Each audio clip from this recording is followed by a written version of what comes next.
Everybody, House Republicans holding a congressional field hearing on the state of our southern border in Yuma, Arizona.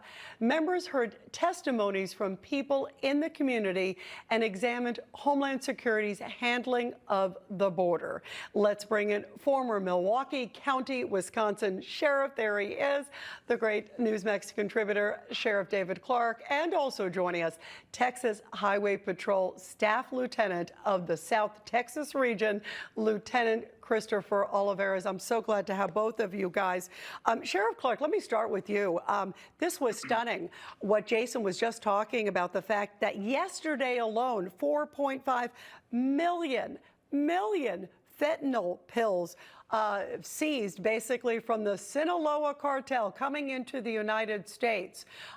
What do you think these hearings are going to accomplish? And guess what? The Democrats didn't show up. They were boycotting the hearings. So what does that say to you, Sheriff? I don't think these hearings are going to result in anything. This thing has turned into a political football, the border policy. First of all, the national strategy of the Biden administration is open borders. They don't give a damn. And I have to ask, does anybody in Washington, D.C. really care? We don't need hearings, we need action. And it's pretty obvious with Biden in charge what we're going to get. And it's going to be open borders. And when you look at the stuff that's coming across the border, that's just the stuff they catch. All right, the cartel leaders, so on and so forth. Those are just drug lords. Those are just the people they catch. How about the people that actually get through our porous border? So, you know, until both parties, and I don't see this happening because, you know, they're both sides are looking for political leverage. I don't see much happening, but the American people are paying a huge cost because of the inaction at our porous southern border. Yeah, that is disappointing, and you're right, they shouldn't be playing politics with American security. Lieutenant, let me ask you, because also Jason was referring to these aerostats, the blimps, and I can't but sort of juxtapose it at a time where we've had the spy balloons flying, you know, as we know, across the country, the Chinese one, a lot up in the air. And yet at this time, the Biden administration is saying they are cutting back on funds and reducing the eyes in the sky at the southern border. How much is that making the job even tougher for you? Well, it's going to be even more challenging now. And it just really goes to show you that the federal government has no intent on fixing this current border crisis and also providing the necessary tools to Border Patrol agents for border security. You're taking a viable tool from Border Patrol agents, from actual law enforcement that's really vital in detecting not only people that are trying to avoid apprehension, but also the drugs and the criminals that are coming between the ports of entry. So again, they have no concerns whatsoever in terms of border security by removing these aerostats. And I'll tell you one thing, Rita, just recently, this past week, Governor Abbott visited the border and had a press conference, had a private roundtable.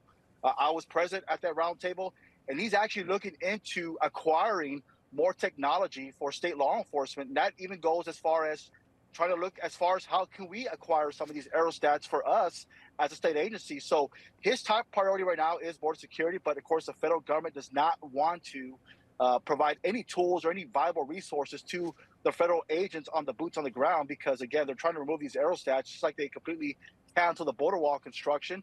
So they don't want to fix this current border situation. They actually advocate for open borders, and that's why we're seeing this crisis at such a magnitude that we have never seen before in most recent years, especially when we talk about, you know, drugs and how the cartels are operating throughout the United States. Yeah, and that is really disconcerting. And it's coming to every city. It's making basically every state a border state.